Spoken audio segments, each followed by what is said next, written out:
Archmage Gahatu saw everything the moment Pidgeotto woke him in the middle of the night. As his bird Pokémon circled high above the battlefield, he watched the chaos unfolding below. The fortress burned in several places, the walls shook from repeated impacts, and amidst the confusion he saw Ventis and her team become separated from the others. His hands clenched into fists. He couldn't send Pidgeotto into the fight.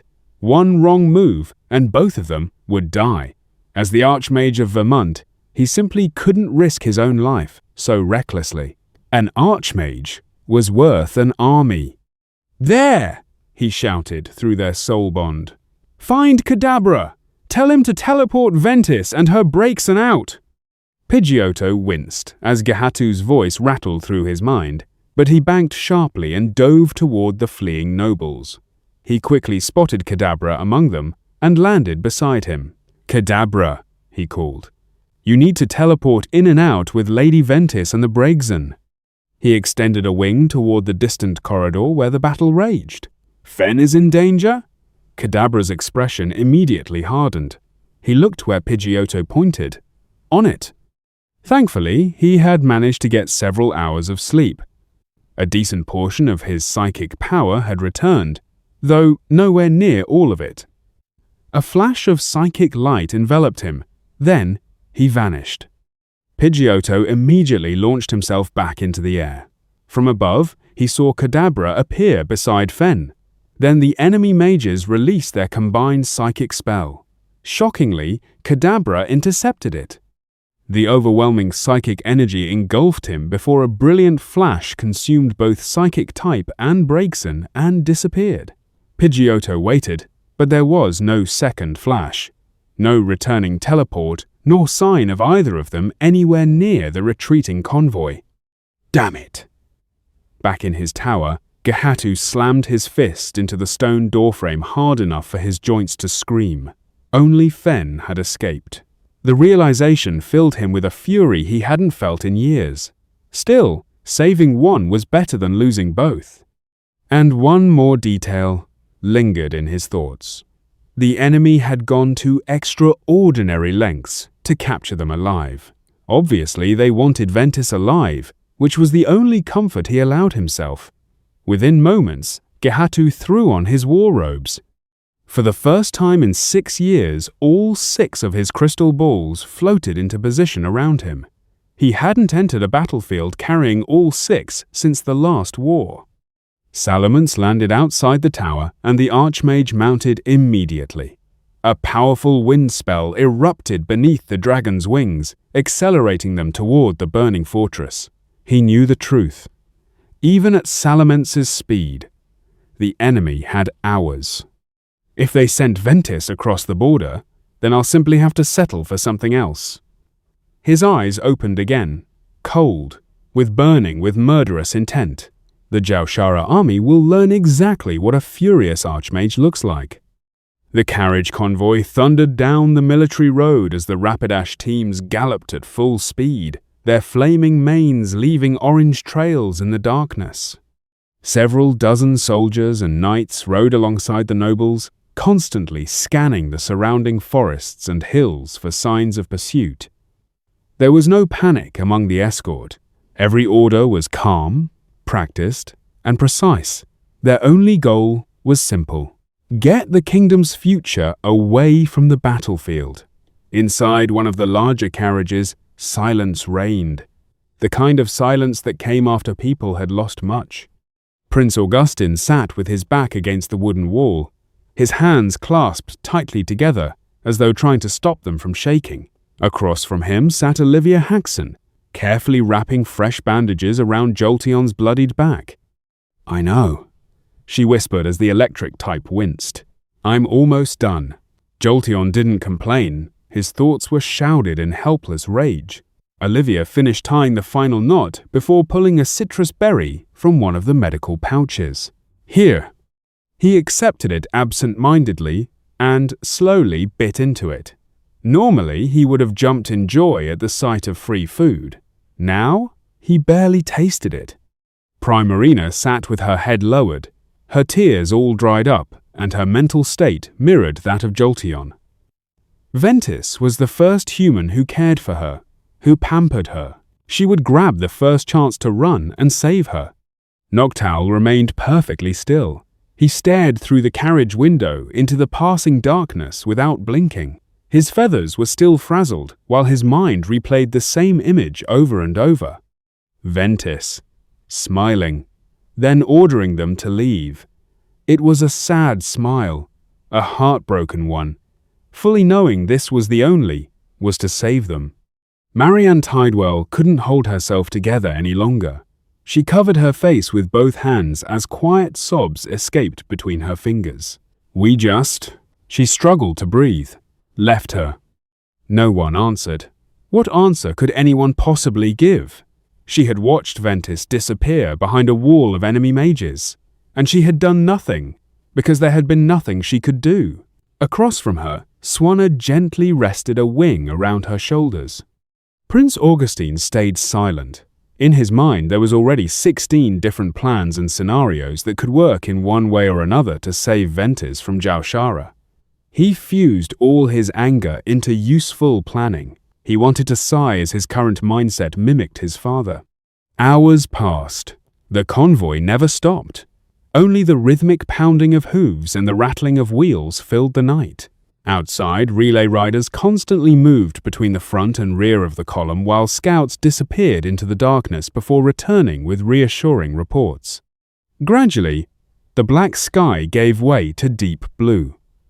Then the first rays of dawn crested the distant hills.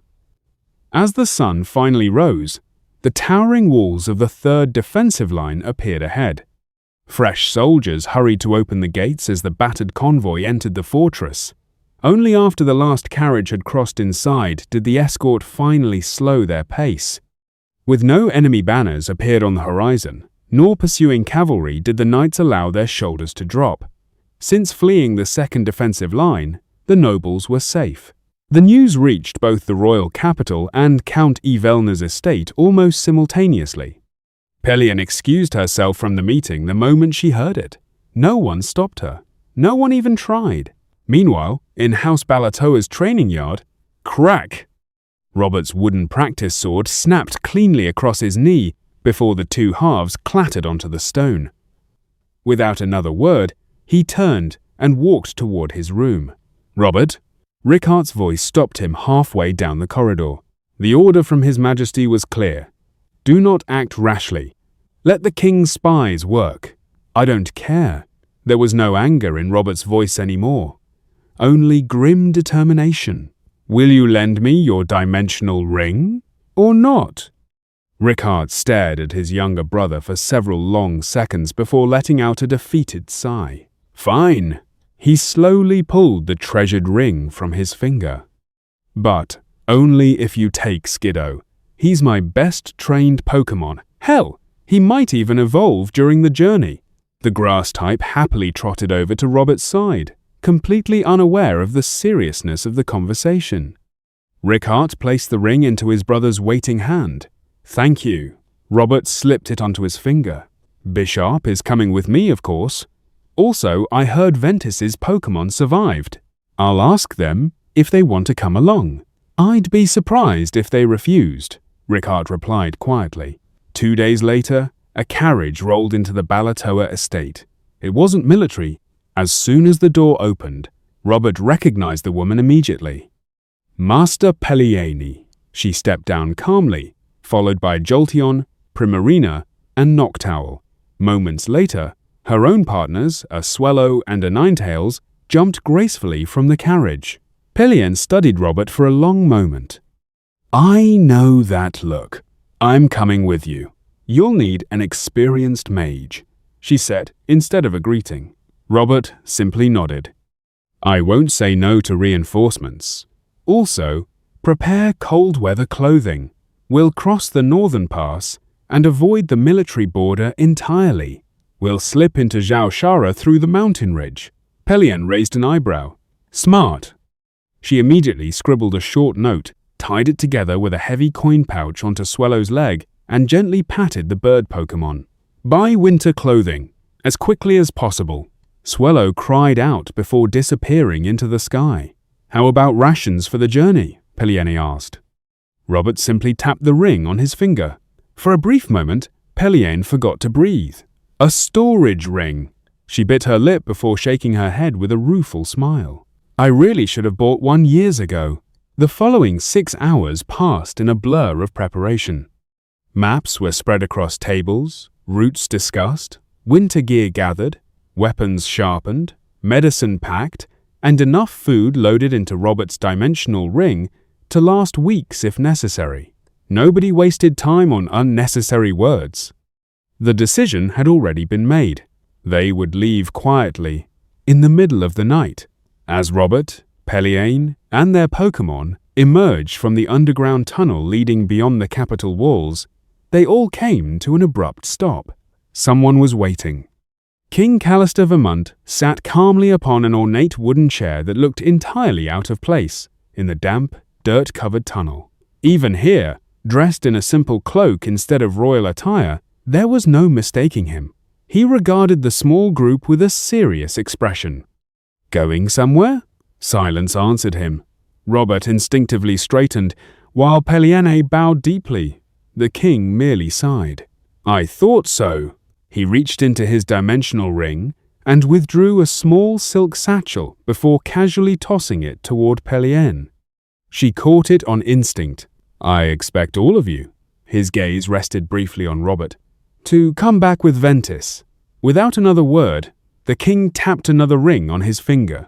Then both him and his chair were gone. The tunnel fell silent once more. Robert blinked several times. Did he just... His jaw was still recovering from the encounter. Pelliene slowly loosened the drawstring of the silk pouch, and her eyes widened. By the stars! Inside rested nearly a dozen max revives, each carefully wrapped in protective cloth. Beside them lay 2 crystal Pokeballs, several Imperial-grade healing potions, and, tucked safely inside a lacquered case, a sealed war-class spell scroll that could be activated even by someone without magical talent. The contents of the pouch were worth more than most noble manors, perhaps even 2. Pelliene slowly looked up. "I don't think we have any excuse not to succeed now." Her determination only grew stronger as she handed the satchel to Robert. He accepted it carefully before placing it inside the dimensional ring. "Right?" He nodded once as he stored in his ring. "Let's move." Outside the tunnel, the carriage he had hired was already waiting. 6 powerful Rapidash stood harnessed to a large travel carriage built for speed rather than comfort. It was spacious enough to carry everyone. Their destination was House Balatoa's mountain fortress. From there, they would use an old hidden pass through the northern mountains to slip into Zhaoshara without ever approaching the heavily guarded military border. Thankfully, it was summer. The mountain air would be cold, but survivable. Had this been winter, the journey would have been little more than a very elaborate form of suicide. The battle for the second defensive line had begun exactly as Rhaegus envisioned. His army breached the outer walls in a single day, overwhelming the defenders through sheer numbers and relentless assaults. The fortress itself, however, proved to be a far tougher prize. Several powerful war mages coordinated its defense, while layers of enchanted shields absorbed volley after volley of magical bombardment. Annoying. Still, not enough to halt the advance. The Vermont reinforcements had arrived much faster than expected, but even that only delayed the inevitable. Once the fortress fell, the road into the kingdom would lie open. Then, everything changed. No one had expected an archmage to leave the capital. Not the Zhaosharan army, nor even the Vermont commanders. Military-class spells descended upon the battlefield like divine punishment. Entire formations disappeared beneath pillars of fire, storms of razor-sharp ice, and explosions that shook the earth itself. Even the magically reinforced command camp trembled under the barrage.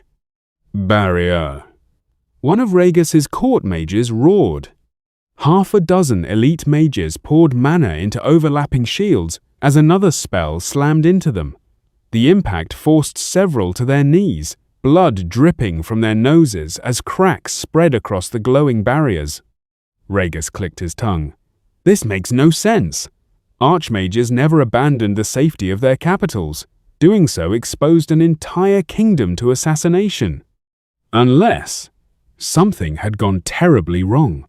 Seeing his soldiers struggle beneath the relentless bombardment, Rhaegus released his own Pokémon to reinforce the front lines. Go, show them why Zhao rules the battlefield. After they left his tent, a sharp pain exploded through his chest. His eyes widened. The tip of a short sword emerged from beneath his breastplate, stained crimson. A cheerful whisper reached his ear. Long live King Calith Dravosh. The voice almost sounded amused. Before Rhaegus could even turn his head, the assassin vanished into the chaos. That's a viper of a brother. His legs gave way. The blade had been coated in refined toxicity venom. The electric toxin flooded his nervous system the instant it entered his bloodstream, locking every muscle in his body before he could even reach for the healing potion at his belt. He planned. Rhaegus coughed violently, blood splattering onto the dirt. His vision darkened. He collapsed face first into freshly bloodied red rug of his tent. The jagged royal crown slipped from his head, rolled through the mud, and finally came to rest beneath the boots of a fleeing soldier. The king of Zhao was dead. I woke to the feeling of my insides being scrambled for the second time in 2 minutes and immediately rolled onto my side, vomiting up my dinner. Beside me, Kadabra swayed for a moment before collapsing face first into the dirt. Sadly, it was too dark to see much. I pulled out my wooden wand and conjured a tiny flame, one that gave more light than heat. We were underground somewhere. It didn't look like a cave.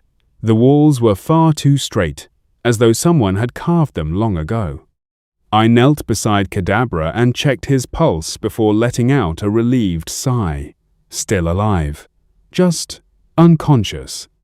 Where in the world did you teleport us? I muttered as I stood, wincing from the lingering pain. The tiny flame illuminated the nearby wall, revealing rows of strange carvings. At first I thought they were pictures, but after taking a closer look, I frowned. No, those are Unown. The symbols stretched farther down the corridor, covering the ancient stone from floor to ceiling. So we're inside some ancient ruin. Great. I sighed before instinctively reaching for my bond with Ventis. Nothing, well, almost nothing. The connection was stretched so impossibly thin that I could barely feel it. Not even emotions could pass between us anymore. My hand immediately shot to my neck. No metal collar, only the decorative one I normally wore. How? I whispered before the realization hit me. Wait, am I really this far away from her? Shit! Quickly reaching into my tail, I pulled out one of the revive stones hidden in the fur. Leaning over, I gently placed it between Kadabra's teeth before pressing his jaw shut until the soft stone cracked. The effect was immediate. Kadabra suddenly sucked in a huge breath as though he had just surfaced after nearly drowning. Easy. I gently patted his back while he coughed. How are you? It took him several long seconds to answer. He looked down at his hands. I feel wrong. What do you mean? My powers. He frowned deeply. They're blocked. Oh, what? Kadabra raised a hand toward a loose rock beside the wall. Nothing happened, not even a twitch. I don't know. He stared at his own palm in disbelief. It feels like my psychic core was pushed far beyond its limits. I can't sense any psychic energy anymore. Only my own core. With obvious effort, he climbed to his feet. For the first time since I'd met him, his silver spoon wasn't floating beside him.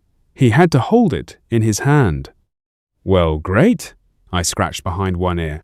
I'm stranded somewhere, who knows where, with a teleporting Pokémon who can't teleport. Kadabra shot me a flat look. Sorry. Any idea where we are? He silently shook his head while examining the ancient walls. I licked a finger. and held it into the air. "What are you doing?" Kadabra asked. "Checking for a breeze. I don't plan on staying underground. This isn't exactly a place meant for a fire type," I chuckled. "Rock and ground types practically own caves." Kadabra sniffed the air as well. A few moments later, we both noticed the same thing, a faint current of fresh air. "There." He pointed deeper into one of the tunnels. With battered bodies, aching muscles, and barely enough strength left to keep walking, we followed the breeze into the darkness, neither of us looking much better than the other. The tunnel was dry, cold, and creepy in the way only ancient ruins could be. Every footstep echoed through the stone corridors before being swallowed by the silence that had probably lasted for centuries. All the while, I couldn't shake the feeling that someone was watching us. Not just one pair of eyes either. There were hundreds of them, all quietly observing our every step. As a Pokémon, I'd grown surprisingly good at sensing intent. Aggression felt hot and sharp. Killing intent was suffocating, heavy enough to make my fur stand on end. This, however, was neither. It was curiosity. The Unown were watching us. I refused to look around for them. The last thing I needed was to give a swarm of reality-warping alphabet soup any ideas, so I kept my tiny flame burning and simply continued walking with Kadabra beside me. Nearly 2 hours later, the air finally began to change. It became damp and carried the scent of fresh vegetation, mixed with the unmistakable hint of salt water. Kadabra stopped at the exact same moment I did. "You smell that too?" he asked. I nodded. Ocean. The exhaustion in our legs suddenly mattered a lot less. We exchanged a determined glance before pushing ourselves one final time. Soon, a faint glow appeared at the end of the corridor. Moonlight spilled through the opening ahead. It was still night, though the eastern horizon had already begun turning a faint shade of purple. Unfortunately, the stone staircase leading outside had collapsed long ago. I sighed, planted my feet, and used Iron Tail. The boulder blocking the exit shattered into pieces. Stepping over the rubble, we finally emerged from the ruin. Behind us stood the moss-covered entrance to the ancient structure. Around us stretched a small tropical island covered in thick jungle and swaying palm trees. Ahead, nothing but the endless ocean. I bit my lip as I slowly turned toward the north. Then I finally let out a sigh of relief. A much larger island rested on the horizon. For a brief heartbeat, the idea of renaming Kadabra to Winston had crossed my mind. Thankfully, it wasn't necessary. "Okay." Kadabra sighed as he sat down on the warm sand. "Now what?" I walked over, sat beside him, and then simply lay back beneath the shade of a coconut palm. "Now we become creative." He waited for the rest of the plan. I closed my eyes. But first, I yawned. Nap time. The soft sand was surprisingly comfortable, so within seconds I was asleep like a Snorlax. Ventis hung suspended beneath the massive Fero, her wrists and ankles tightly bound as she was carried through the sky like nothing more than cargo. The rushing wind whipped her lavender hair across her face, but she remained surprisingly calm. The situation was terrible. She knew that. Still, panic would accomplish nothing. She and I had discussed this exact possibility countless times. The greatest danger she faced now, aside from death itself, was being forced into a magical contract. Even if signed unwillingly, such contracts could bind a person's will, turning them into a puppet unable to disobey. That was why we spent weeks experimenting. After nearly 100 failed attempts, Ventis had finally discovered a single loophole. It had sounded insane when she first suggested it. A magical contract bound a person's will. So what if? Only a tiny fraction of that will sign the contract.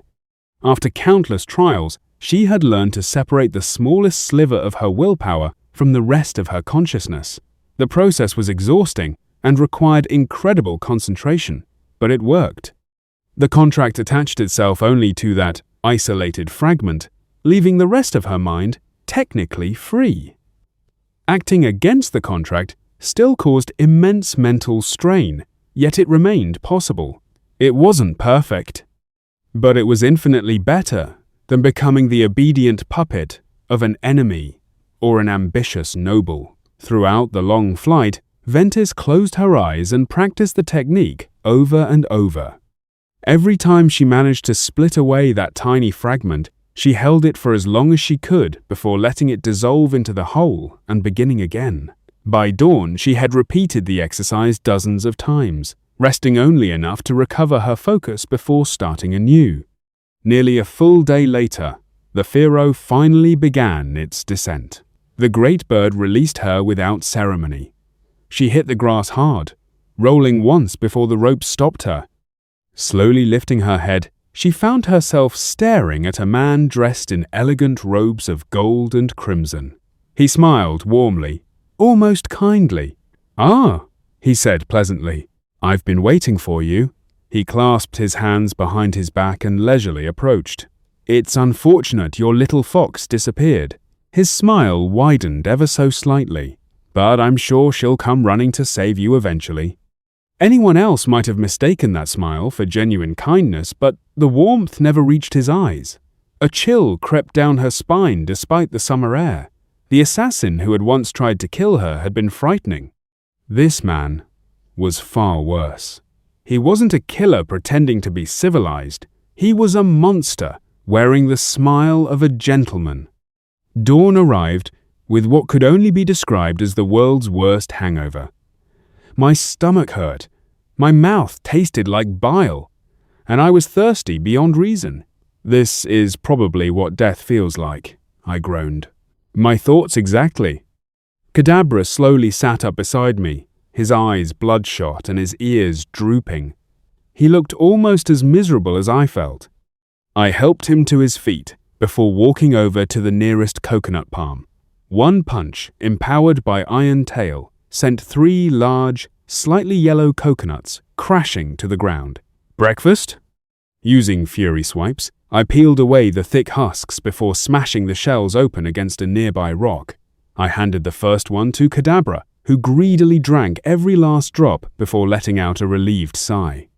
I quickly opened the other 2 for myself. After vomiting everything I'd eaten the previous evening, I desperately needed to replace the water I'd lost. The coconut milk tasted heavenly. Even better was the flesh inside. Instead of the dry flakes I remembered from Earth, it was soft, sweet, and almost creamy. It felt more like eating a dessert than fruit.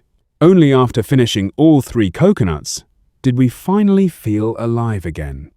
"So," I sighed, "let's make a plan." With Kadabra's psychic powers temporarily out of commission, there wasn't much he could contribute physically. Instead, he gathered vines and stripped tough plant fibers into crude ropes, while I used Irontail to bring down a dozen palm trees before cutting the trunks into manageable lengths. What we needed was simple: a raft. The larger landmass to the north was only a few miles away. Whether it was another island or the edge of a continent, neither of us knew. At this point, though, anything was better than remaining stranded on our tiny patch of sand that couldn't have been much larger than 200 square meters. Calling our creation a raft was already generous. The sail consisted of the largest palm leaves we could find, awkwardly tied together with vine rope. The logs didn't quite line up, and every knot looked like it had been tied by someone who had only heard rumors about woodworking. Still, it floated. That was all that mattered. I even carved a pair of oars from leftover wood, though somehow they looked even worse than the raft itself. By late afternoon, we finally pushed away from the beach. The sea was calm, and for once, fortune smiled upon us. A gentle breeze caught our miserable excuse for a sail, making the rowing far easier than I'd feared. Slowly, the larger island grew closer. When the raft finally scraped against the sandy shore, both of us nearly cheered. We dragged it completely out of the water. It had taken an entire day to build, and I wasn't about to lose it to the tide if we ever needed it again. The moment the work was done, we collapsed onto the warm sand. Kadabra stared up at the sky. I'm beginning to notice a pattern. Oh? We keep falling asleep dead tired on beaches. I snorted and lightly punched his shoulder. Shut up! He chuckled, and within minutes, the sound of crashing waves drowned out the rest of the world as exhaustion claimed us once again. Ventis looked down at the magically binding contract laid out before her. It was flawless. Anyone who signed it would willingly surrender their freedom to serve under Calith Dravosh. They would be forbidden from attacking him, conspiring against him, planning against him, or acting in any way against his interests. Every command would have to be obeyed to the letter. She took a deep breath before hurriedly picking up the quill and signing her name. To everyone watching, it looked as though she had just been handed the deed to a castle. There wasn't the slightest hesitation. In reality, she simply couldn't afford to hesitate. Every second her will remained divided strained her concentration. Her entire focus was locked onto the tiny fragment of will she had isolated inside her own mind. The moment the final stroke of her signature was complete, she felt the magic activate. Invisible chains rushed toward her consciousness. They latched onto the fragment. Very slowly, Ventis released her concentration, allowing the isolated piece of her will to blend back into the rest of her mind. Instead of thick, unbreakable chains wrapping around her thoughts, she felt only a thin rope tugging at the back of her mind. Whenever she considered resisting, it bit painfully into her consciousness, but it lacked the strength to truly restrain her. It had worked. Across the table, Calith frowned ever so slightly. This wasn't the reaction he had expected. The girl had supposedly been treated well by the Kingdom of Vermont, yet she had signed away her freedom with almost unsettling enthusiasm. Now that's curious, he said with an amused chuckle. Just how badly did they treat you over there for you to sign my contract that quickly? The scroll floated into the air, glowing softly before rolling itself shut. The contract had accepted her. Ventis lowered her gaze. I served under a monster of a master for 6 years. I promised myself I would never return to that life. If signing this gives me a chance at something better, then it was worth it. It wasn't a lie. Just not the truth he was looking for. Calith laughed. Ah, yes. I remember reading reports about that. One of my spies mentioned an abusive master who eventually lost his head. All the better. Rising from his chair, he smiled warmly. Now go with my maids and get yourself into proper Jiao Sharan red. I hate that blue you're wearing. Yes, Master Calith. Ventis bowed deeply, feeling the command tug gently at the back of her mind. Just a tug. Hidden beneath her lowered head, a small smile formed. The endless practice, the sleepless nights, the countless failed attempts, every bit of it had been worth it. She wasn't his puppet. She was merely pretending to be. Now all she had to do was wait for the right moment. Calith is a good master. As long as you remain useful, the maid spoke in a flat, practiced voice. She reminded Ventis of a broken-in ponyta. Her eyes were slightly unfocused, and her posture remained unnaturally straight, despite there being no one around to judge her. This wasn't discipline. It was fear that had settled into habit. Please, this way. She opened the door to a lavish dressing room where the royal seamstress was already waiting. Ventis watched almost painfully as they carefully removed the robes Master Pelien had made for her. She silently prayed they wouldn't damage them. They were beautifully enchanted and among the finest gifts she had ever received. The replacement felt wrong. It fit perfectly. It was made from expensive fabrics woven with gold and crimson threads, the colors of Jaushara. Yet despite its obvious quality, it lacked even the simplest enchantment. More importantly, it didn't feel like hers. It felt like a uniform. Her hair was restyled into the elaborate braid reserved for Jausharan royal women, and by the time she returned to the throne room, she barely recognized herself. Calith smiled. Not his polite diplomatic smile. A genuine one. Now that is what I'm talking about. He slowly circled around her, adjusting a strand of hair before letting his hand slide across her shoulder. His fingers lingered a little too long before moving to her waist. Ventis forced every muscle in her body to remain still. She wanted to recoil. Instead, she stood, perfectly motionless. "Much better," Calith said with satisfaction. "Now you look proper." He stopped, directly in front of her. "As you likely know, only Jausharan royalty may possess the Fennekin bloodline. That makes you rather special." His smile widened. "I've decided I'll happily accept you as my 4th concubine." Without asking, he grabbed her left hand. His eyes fell upon the simple silver wedding ring. "What's this?" With one sharp tug, he pulled it from her finger. The ring Robert had placed there. Calith barely looked at it before tossing it across the marble floor. It clinked against a pillar as though it were nothing more than a worthless trinket.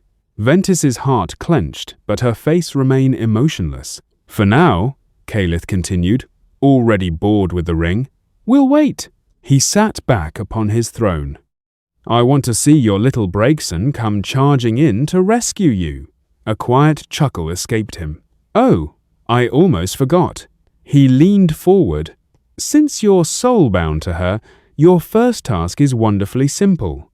His voice became almost gentle.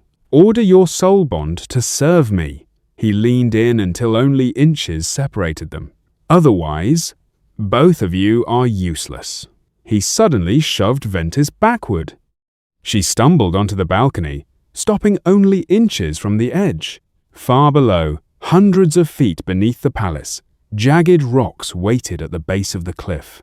"I use this balcony to throw away useless servants." His laughter echoed through the open air. Dark. Satisfied, as though he genuinely enjoyed the thought, he calmly returned to his throne. "Oh, and one more thing." He waved a hand dismissively. "My dear older brother met an unfortunate end on the battlefield yesterday." His smile returned. "So you're no longer speaking to a prince." He spread his arms proudly. "You're looking at the new king of Jaushara." His golden eyes settled on Ventis. "You should be happy. Very soon, you'll be part of the royal family." Ventis lowered her head in another respectful bow. "Yes, your majesty." The streets of the Jausharan capital were packed beyond anything seen in decades. Citizens filled every balcony, window, and rooftop overlooking the royal square, while soldiers in polished crimson armor stood in disciplined rows before the palace gates. Nobles occupied the front of the crowd, their expressions solemn as they waited for the prince to address the kingdom. When Calith finally stepped onto the balcony, a thunderous roar welcomed him. He didn't acknowledge it. Dressed entirely in black, he slowly approached the marble railing with his head lowered. The cheers gradually faded as the people realized something was wrong. By the time he reached the edge, the entire square had fallen silent. For several long moments, he simply stared over the sea of faces before speaking in a voice barely louder than a whisper. "My people, yesterday I lost my brother." His words hung in the air. "Our kingdom has lost its king." He closed his eyes, gripping the stone railing tightly as though steadying himself. "King Rhaegus Dravosh fell upon the battlefield while leading our brave soldiers against the kingdom of Vermont. Throughout the night I prayed the messenger had been mistaken. I begged the heavens that someone would ride through these gates and tell me my brother still lived." He lowered his head. "My brother was never a man content to sit safely behind these walls." Calith rested both hands upon the marble railing as his eyes drifted over the thousands gathered below. He dreamed of a Jaushara that would never again fear famine. A Jaushara, where every child could eat until they were full and every farmer could look upon rich, fertile fields instead of dry earth that yields only enough to survive. He believed our people deserved better than the life history had dealt us. He slowly extended an arm toward the western horizon. "Beyond our borders lies the Riverlands, vast fields of wheat watered by mighty rivers, blessed by fertile soil that has fed Vermont for generations. My brother believed those lands should not belong to a kingdom that had grown complacent behind its walls. He believed they should feed the people willing to fight, bleed, and sacrifice for a greater future. A murmur of agreement spread through the crowd as Calith's expression darkened. And how did Vermont answer that dream? Did they meet our king honorably upon the battlefield?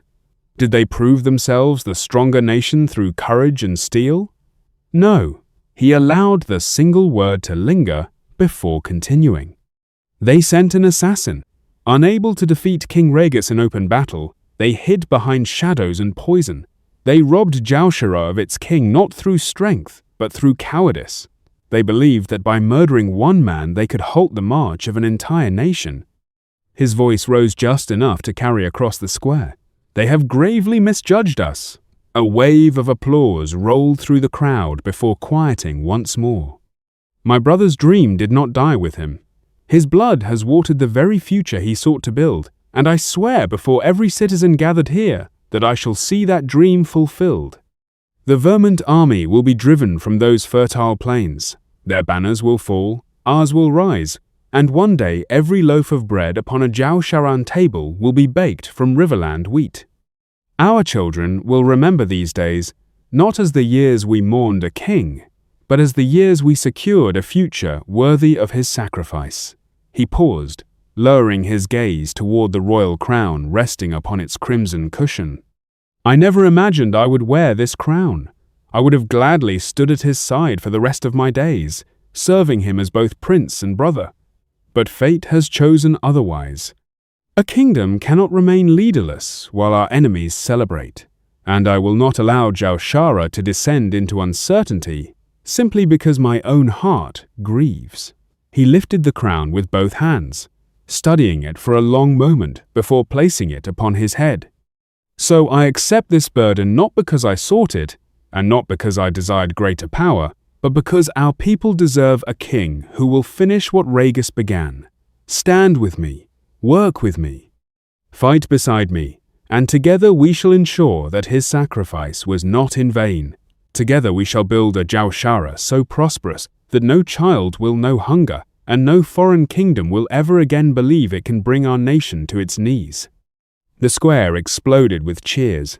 Calith walked back into the castle, and the moment the doors closed behind him, the grief disappeared from his face. His casual smile returned as though it had never left. When Kadabra woke me, I stretched lazily and immediately felt the emptiness in my belly. We had only eaten coconuts yesterday and, while tasty, they provided very little in terms of calories. Sadly, my muscles made it so my body constantly craved food just to maintain itself. After about half an hour of gathering, we met up again. He had found a patch of nanab berries, while I came back with a handful of pinap berries from a nearby grove. We ate until our stomachs nearly burst before deciding to explore farther inland. The shoreline seemed endless in both directions, making me hope this wasn't just one massive island. As we walked, however, I grew a little concerned. Most places in nature had sounds, birds chirping, leaves rustling, Pokémon calling to one another. Here, there was almost nothing, silence. That usually meant one thing, a predator. Then my foot hit something hidden beneath a bush, and a tiny Boodoo tumbled out onto the ground. She looked up at me with tears already welling in her eyes. "Don't eat me," she cried. "Why would I?"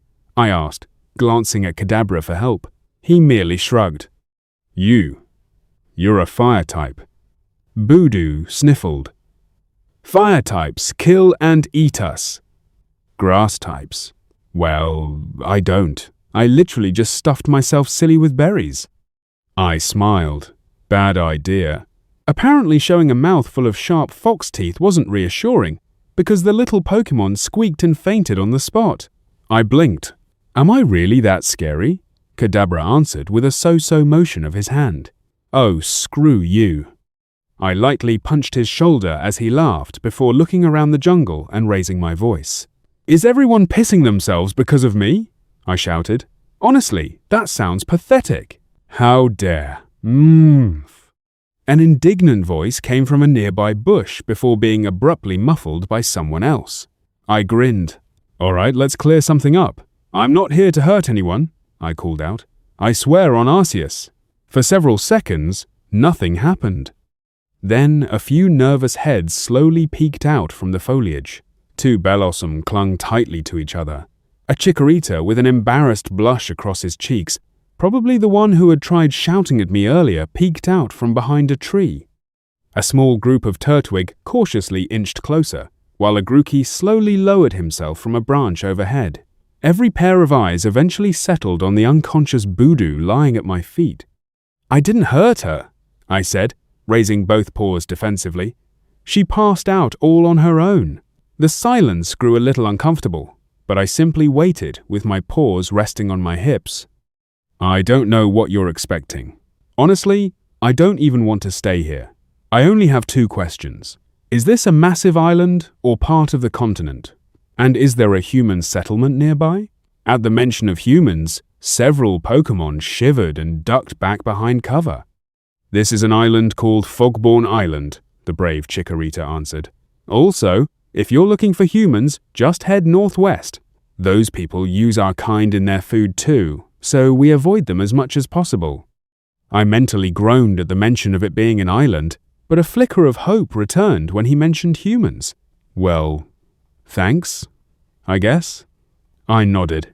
"Are you going to drive away the humans?" he asked, hope shining in his eyes. "Well," I tapped my chin, "that depends. If they're bad humans, then maybe.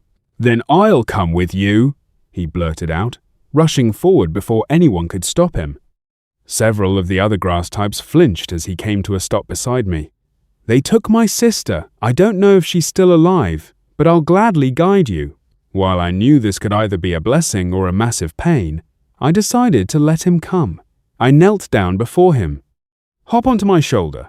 We're going to be moving much faster than your little legs can keep up with." He hesitated for only 2 seconds before jumping onto my shoulder. Around us, several of the grass Pokémon simply shook their heads. A fire type and a grass type working together made absolutely no sense to them. "Onwards we go," I said cheerfully. The little Chikorita immediately pointed the way. While I was cutting through a dense jungle with a powerless Kadabra and our newest member, Robert arrived with Peliane at the Blackened Peak.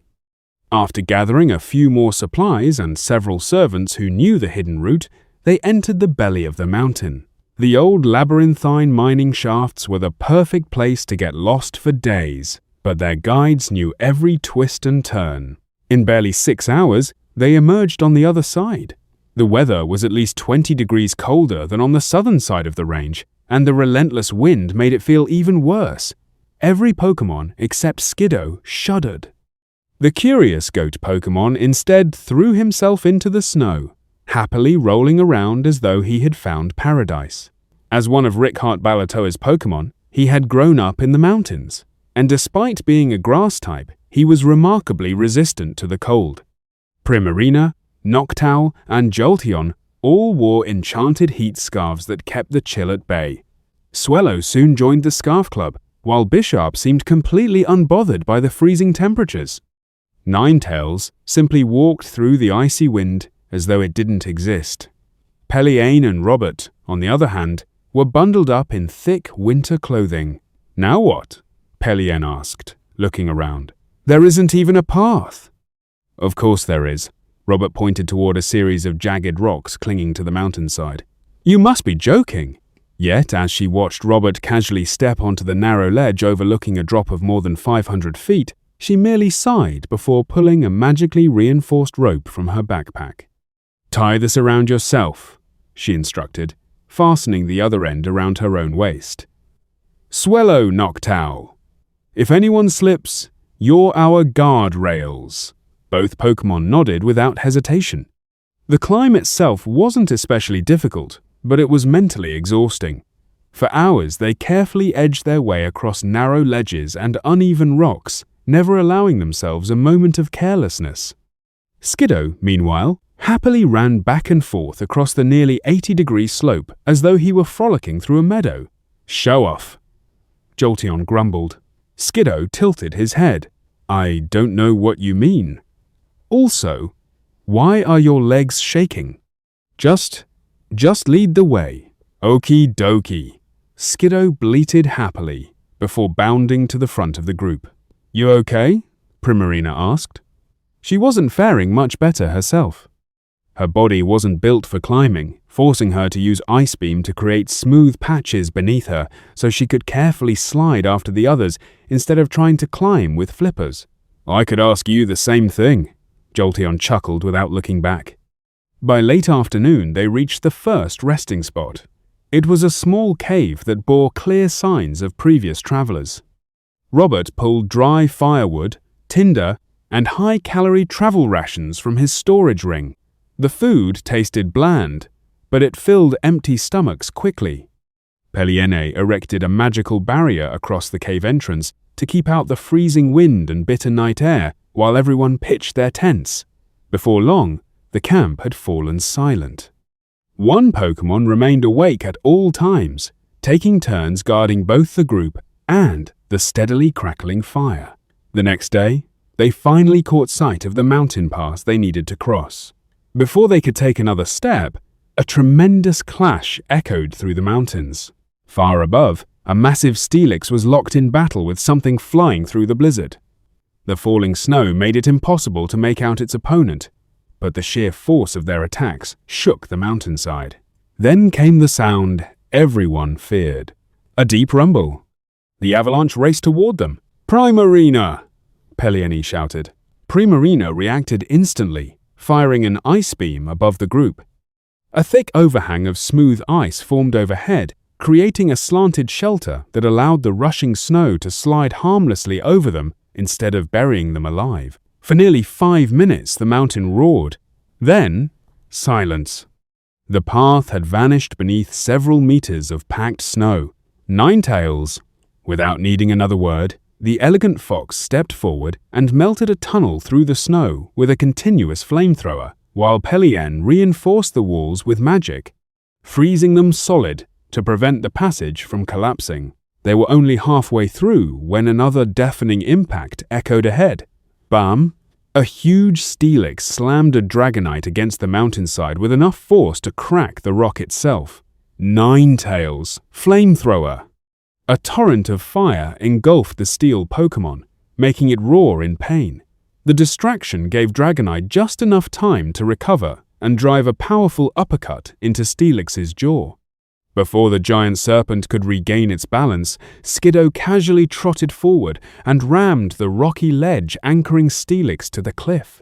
The already fractured stone gave way. Steelix's eyes widened as its enormous body tipped backward before disappearing into the white abyss below. "Bye-bye, bad guy!" Skiddo cheered, happily bouncing in place like a child after winning a game. Ninetales immediately rushed toward the injured Dragonite. "Are you all right?" Dragonite instinctively raised her claws despite one wing hanging limply at her side. "Who are you? Why help me?" Her eyes narrowed before falling upon the humans. "Wait, you're with humans?" "Don't worry," Ninetales replied softly. "We're not your enemies." "Indeed," Skiddo added with a cheerful bleat. Dragonite lowered her guard only slightly before glancing anxiously toward a nearby cliff. "My babies." She attempted to take flight, but the broken wing folded uselessly beneath her, forcing her back onto the ground. Pelliene watched the exchange helplessly. She understood none of it. All she saw was an incredibly rare Dragonite standing before her, badly injured and desperate to reach something. "Can you tell her I can help?" she asked Ninetales.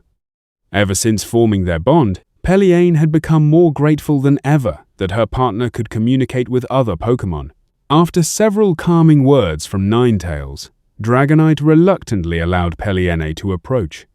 Working carefully, Pelliene splinted the broken wing before spraying one of the high-grade healing potions over the injury. The medicine worked almost immediately. Bruises faded, torn muscles knitted together, and the pain slowly disappeared from Dragonite's face. "I'll check on your children," Swellow offered before taking flight. He quickly located the nest perched upon a nearby ledge. Inside, 4 tiny Dratini were curled tightly together, trembling more from fear than from the cold. Swallow landed gently beside them. "Don't worry," he said in his calm, deep voice. "Your mother is alive. She'll be here soon." The little Dratini nearly melted with relief. With Swallow guiding the way, and a little creative use of moves to bridge the remaining distance, Dragonite was finally reunited with her children. She gently wrapped all 4 babies within her arms before turning back toward Peliene. "You have my gratitude." From a pouch hidden beneath the nest, she retrieved a small flute carved from polished bone and placed it into Peline's hands. "If you ever find yourself in danger near these mountains, blow this flute." Ninetails translated with a smile, "I shall come." Peliene bowed deeply in thanks before giggling as the 4 curious Dratini slithered over to investigate her, curling around her legs, shoulders, and even her head as if she were part of the family. After a heartfelt farewell, the little dragons reluctantly returned to their mother. Only then did the group continue deeper into the mountains. 2 more days passed, along with several close calls, before they finally managed to find an actual mountain path. It was barely wide enough for a single person to stand on, but it beat hopping from one jagged rock to another. Oh, solid and flat ground. How I missed you. Primarina practically hugged the cold earth as though greeting an old friend. "Well, I can't judge," Jolteon admitted, silently offering his own praises to an actual path. Once they reached a spot sheltered from the biting wind, Robert pulled out his family's map and compared it to the surrounding peaks, using them as reference points. After a few moments, he slowly traced a finger along one of the marked routes. "We're about here, give or take 100 meters, he nodded, "which means we'll have an easy journey for about a week through this valley before we have to climb another pass." His finger continued further along the map. "After that, we'll arrive just beyond the border. That's where we need to be extremely careful and stay well hidden. There might be soldiers patrolling the mountains, though I doubt they'll expect an army to come from this direction." He chuckled. "Why not come down from here instead?" Peliene asked, pointing toward another mountain deeper inside Jaushara. "No one would expect anyone to approach from there." Robert studied the map before shaking his head. "I don't know. My family never explored that far. Even this route was considered tempting fate." "Well," Peliene said thoughtfully, "we could always send Swallow and Noctowl ahead to scout it." Robert nodded. "That's not a bad idea. Let's do that once we get there." He carefully rolled the map back up, and after a quick lunch, the group once again set off through the endless snow. Black Knight Agon Savunis followed his new king back to his quarters. The knight had never liked Prince Calith. Now that he had become king, Agon was certain many would die. Rhaegus had been cruel, but easy to read. The previous king was a hothead who often lashed out, yet he cooled down just as quickly. One simply had to know when to keep quiet. Calith was different. He kept his thoughts and emotions buried beneath a calm exterior, and more than few servant had vanished, only to be found days later at the bottom of the cliffs below the castle. He never raised his voice. He simply killed without so much as blinking. As Calith sat down to sign a stack of documents, Aegon felt something beneath his boot. He glanced down and found a simple silver ring lying on the floor. "Just give that to the smith to melt down," Calith said, without even looking up from the papers. "Leave me. I require privacy. As you command, my king." Aegon bowed before quietly leaving the room. As he walked through the corridor, he examined the ring more closely. 2 names were engraved inside. Ventis. Robert. He immediately recognized whose ring it was. Instead of heading toward the royal smith, he made a small detour into the mage's quarters. There he found Ventis Balatoa, sitting alone on a stone bench. Without slowing his pace, Aegon deliberately brushed against her shoulder, pretending to lose his balance as the ring slipped from his hand into her lap. "My apologies," he said with a faint amused smile. "I'm rather clumsy today." Before she could respond, he continued down the corridor with long, purposeful strides. Ventis looked down at the small object resting in her lap. The moment she recognized the silver ring, her eyes widened. A heartbeat later, it had vanished into the folds of her robes. She looked after the departing knight until he disappeared around the corner, then silently mouthed 2 simple words. Thank you. Act 4. Challenges and challengers. Marching through a jungle was honestly the stuff of nightmares even back on Earth. Now I was trudging through ankle-deep mud, pushing past razor-sharp leaves and constantly brushing away tarantula webs that clung to me unless I burned them away with a small burst of fire. Seriously, how far is this human settlement? I groaned after vaulting over another massive root system. Settlement? Chikorita tilted his head. It's more of a camp. Whatever. I shook my head. We'll arrive before nightfall if we keep this pace, he replied. Anything you know about them? Kadabra asked, trying to pry some useful information out of him. They always come with a big wooden thing that has massive white wings on its back, Chikorita answered. Also, they have shiny rods that hurt bad. Well, I can guess the first one you mean is a ship, but rods. I frowned for a moment. Oh, you mean swords? I don't know what a sword is. Fair enough. I nodded. Just as Chikorita had promised, we spotted the glow of a campfire before the sun had fully disappeared below the horizon. Sneaking closer was easy thanks to the dense undergrowth. But what I saw waiting beyond the trees was the last thing I had expected. A literal pirate ship sat anchored just off the beach, the Jiao Sharan flag fluttering proudly from its mast. Around 17 men were gathered around the fire on the shore, drinking themselves senseless. Beside them stood dozens of wooden crates and iron cages. The crates were packed to the brim with tropical fruit, while the cages held frightened Pokémon of all kinds.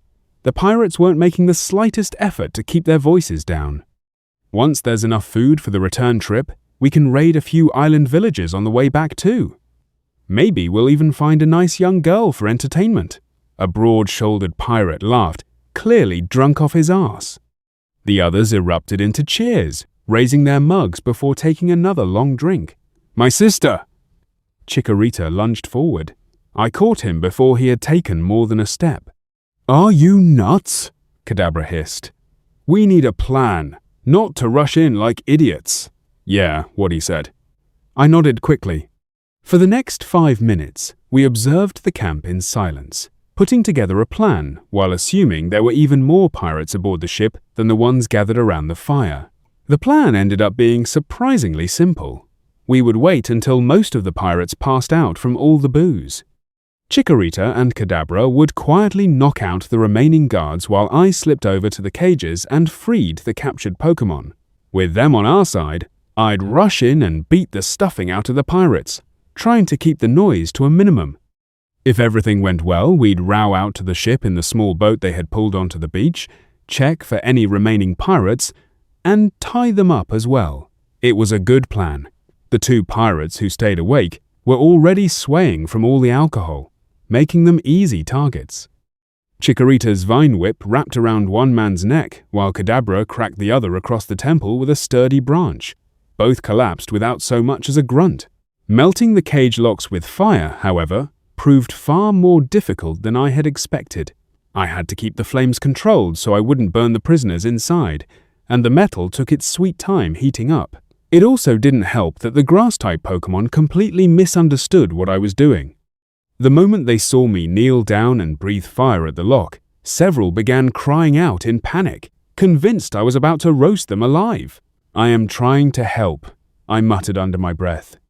The first lock finally gave and fell as a puddle of metal, making the grass types even more loud. Unfortunately, that was enough. Several pirates stirred from their drunken sleep. Plan B. I exploded forward with extreme speed. The first 2 pirates were slammed into one another before they could even stand.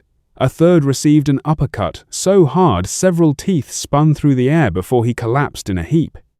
Behind me, Kadabra swung his branch with surprising enthusiasm, while Chikorita lashed out with Vine Whip, tangling legs and knocking weapons aside. We were cutting through them quickly. Then I felt something cold bite into my side. A pirate had managed to drive a blade into me. It wasn't a deep stab, But the instant he pulled the weapon free, warm blood began pouring down my fur. I answered with a vicious kick straight into his solar plexus. The force folded him in half before sending him crashing to the ground, gasping and foaming at the mouth. The burly pirate from earlier charged, scimitar raised high. I answered with flamethrower. He opened his mouth to scream. That proved to be a fatal mistake. The flames poured straight into his throat, scorching his mouth and vocal cords before he could make a sound. He collapsed onto the sand, his clothes smoldering as he barely clung to consciousness. "Fenn!" Kadabra rushed over as I staggered backwards, clutching my side. "I need a bandage," I muttered. I grabbed one of the half-empty bottles lying nearby. The sharp smell alone told me it was strong alcohol. This is going to suck. I poured it directly over the wound. Every muscle in my body locked up as burning pain shot through my side, making every strand of fur stand on end.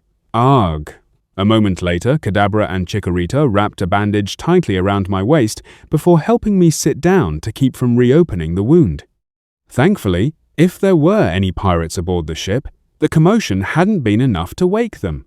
I reached into my tail, pulled out a handful of orange berries we'd gathered on the way here, and stuffed them into my mouth. As I swallowed them, the familiar gentle warmth spread through my body, easing the pain and encouraging the wound to knit together just a little faster. "Are you going to be okay?" Chikorita asked nervously. "I'll live." I managed a weak grin. "Besides, I think your sister's right there." I pointed toward the first cage I'd managed to open. A smaller Chikorita stepped out cautiously, blinking as she looked around. The two stared at one another for several long seconds. Then, without saying a word, they ran forward and wrapped each other in a tight embrace. Despite the fresh stab wound in my side, I couldn't help but smile at the reunion. It almost made getting stabbed worth it. It took me a few minutes to relax and let the orange berries do their work. At the same time, I focused my heal pulse on myself instead of the others. Before doing that, I dragged the charred pirate over beside me. Another kill wasn't something I wanted on my resume. The healing energy spread through both of us.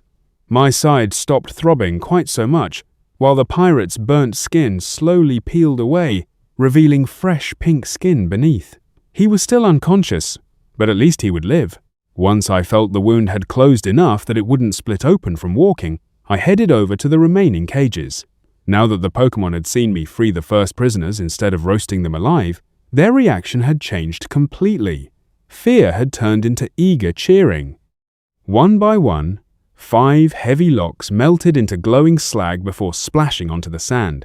Nearly 50 small grass-type Pokémon poured out of the cages. "Hold on a second." I looked around in confusion. "Are there really almost only grass types on this island?" "There are a few bug types," Chikorita replied. "But, yes, mostly grass types live here." "Then why are all of you so terrified of fire types if there aren't any around?" His sister tilted her head thoughtfully. "Well, our parents told us about them. Their parents told them, and so on." "Great." I rolled my eyes. "So, it's generational bias."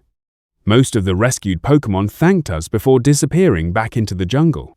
In the end, only the 2 Chikorita and a lone Chespin remained. The brother and sister walked over to me. "I'll never forget what you've done for us." The male Chikorita bowed deeply. "And I'll tell everyone that fire types can be kind too," his sister added with a bright smile. I smiled as the two headed back toward the forest. Then I turned to the remaining Chespin, who shuffled awkwardly where he stood. "What about you?" "You two aren't staying here, are you?" he asked. "Nope. I plan on committing grand theft ship and sailing north." He blinked. Can I come? I've always dreamed of going on an adventure." I grinned. "All right then. You're officially promoted to first mate Chespin," I declared with a crisp salute. "We're never going to become kings of the pirates without a proper crew." "There she goes again," Kadabra sighed, burying his face in his palm. Fenn and her delusions. The 3 of us rowed over to the ship under the cover of darkness and climbed aboard. We found only one person still on board. "The captain," I woke him with an iron tail to the stomach, followed immediately by a casual uppercut while he was still gasping for air. He collapsed without ever figuring out what had happened. Naturally, I claimed the spoils of victory. His navy coat felt a bit big on me, and the tricorn hat kept sliding down over my eyes. Did the coat almost reach the floor? Yes. Did I care? Absolutely not.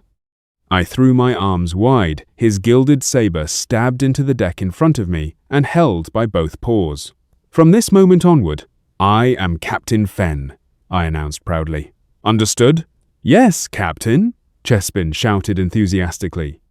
Kadabra simply let out a long, defeated sigh. We confiscated every sword the pirates owned, then left half of the food and supplies on the beach. The only tools we left them were a single axe and a knife. If they're lucky, they can build themselves a raft, I said. Or not. Actually, sailing the ship turned out to be far more difficult than stealing it. Thankfully, Chespin's vines proved surprisingly useful for pulling ropes and reaching the higher rigging. Also, my limited knowledge from childhood when I learned how to sail came in incredibly helpful.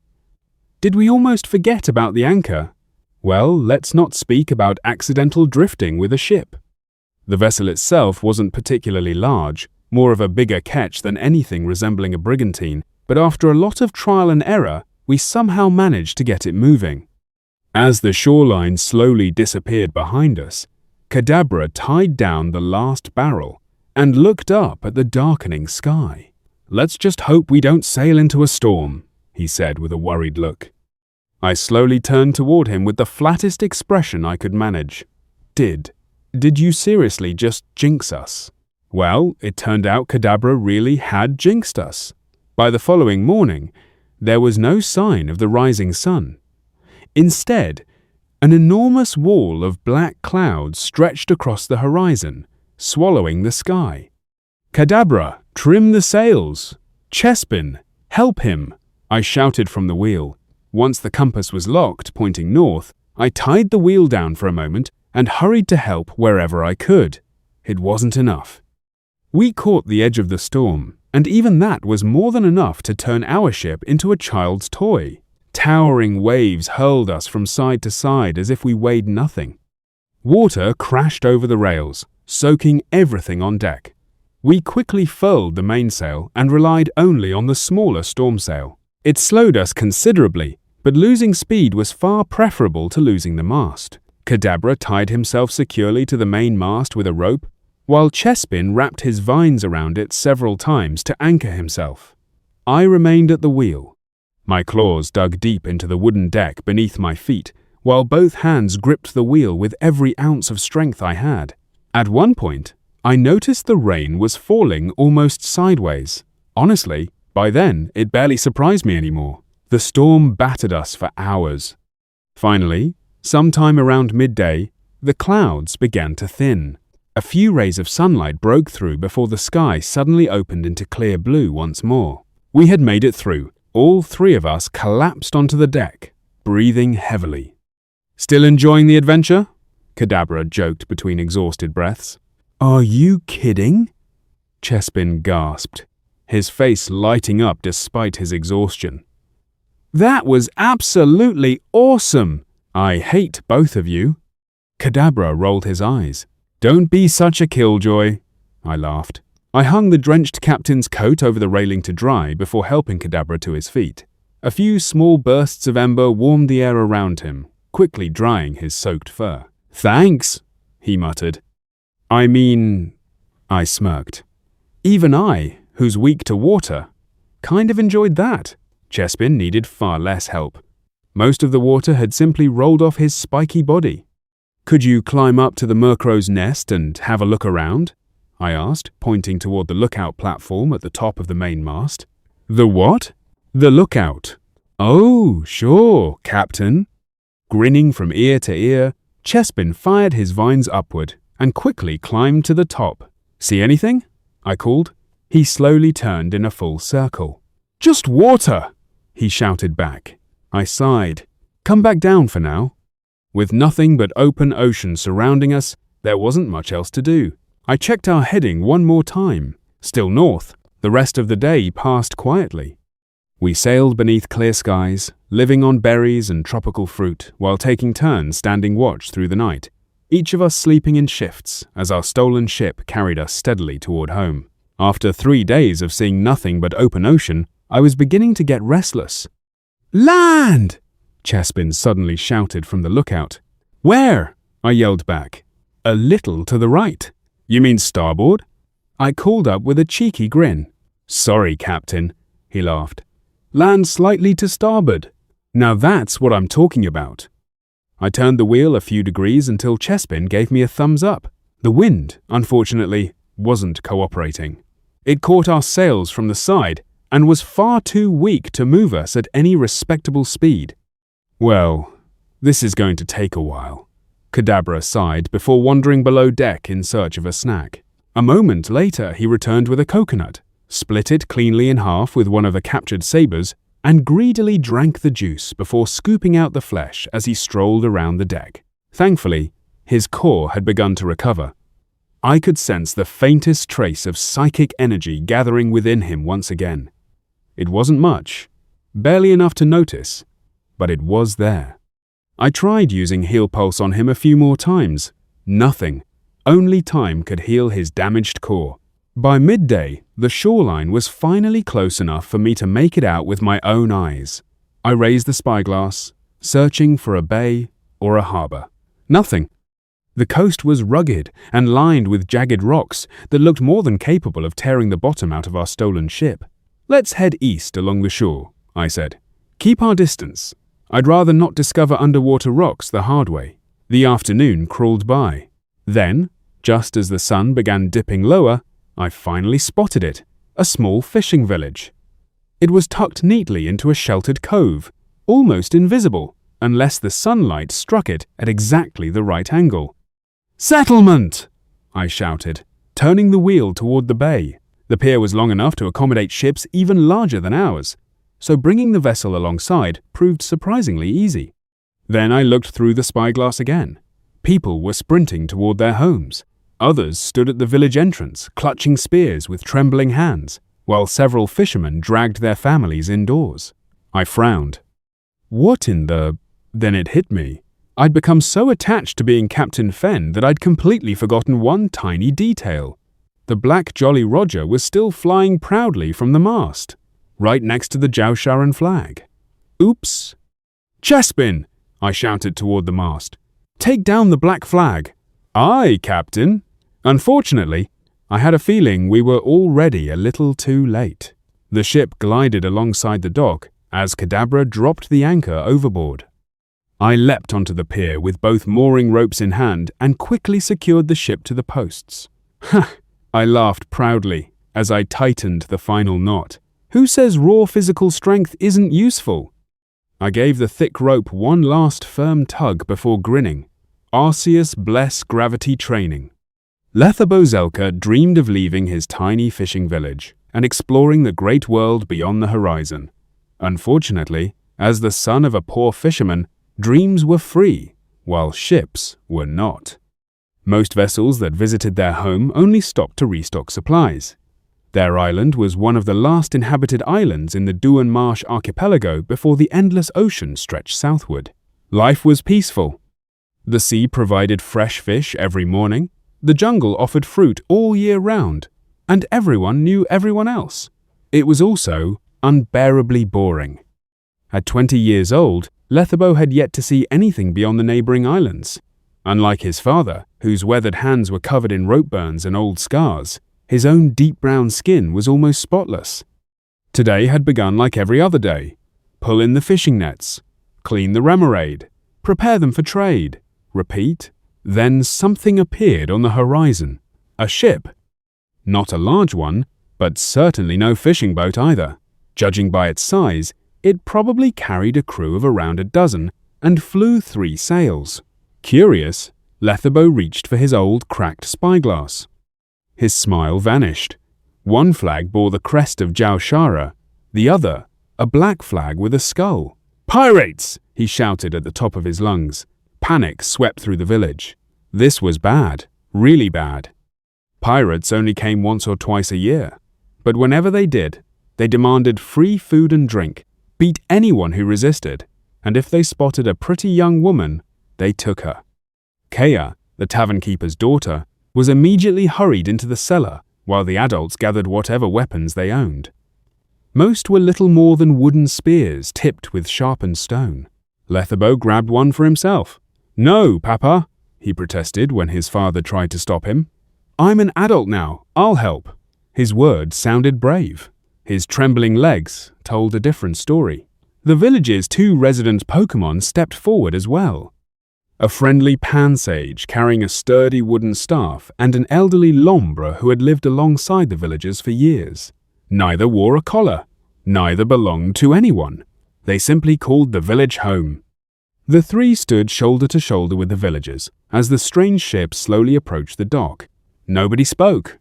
Everyone held their breath. The vessel finally eased alongside the pier. A lone Bryxon leapt onto the dock carrying 2 thick mooring ropes. She wore an oversized captain's coat that almost reached the ground and a tricorn hat that kept slipping over one eye. The sight was so ridiculous that Letherbo almost forgot to be afraid. The Bryxon tied off the ropes with practiced ease before lowering the gangplank. The villagers tightened their grips on their spears. Then, only 2 more Pokémon walked ashore, a Kadabra and a cheerful-looking Chespin. Eh? Letherbo slowly lowered his spear. What? He wasn't the only one. The entire hastily assembled village militia stared in complete confusion, wondering where exactly the pirates had gone. I looked over the still somewhat nervous villagers. Most of them had deep brown or nearly black skin. It was the first time since coming to this world that I'd seen humans with a different skin tone. Yay for diversity, I thought with an inward smile. Unfortunately, the dozens of spears pointed in our direction made the situation just a little awkward. I slowly raised both my paws before lowering them in a calming gesture. Breich. Baeich. My voice was as gentle as I could make it. It seemed to help a little. What do you mean you're not enemies? The elderly Lombre demanded, gripping his walking stick like a club. You arrived on a pirate ship. As I said. I sighed. We aren't your enemies. We I caught myself, appropriated this vessel from a group of pirates. Sorry about the misunderstanding. The pansage snorted and pointed his spear at us. You expect us to believe that 3 Pokémon sailed a ship that size? Don't make me laugh. We're talented adventurers, Chespin declared proudly, puffing out his chest. Indeed. I nodded solemnly. Then I turned back to the 2 village Pokémon. Look, could you somehow explain to the humans that we don't mean them any harm? I removed my tricorn hat and held it respectfully against my chest, speaking in the most polite, harmless voice I could manage. Kadabra stared at me, jaw hanging open. Who are you? He whispered. And what did you do with Fenn? Shut up, I whispered back.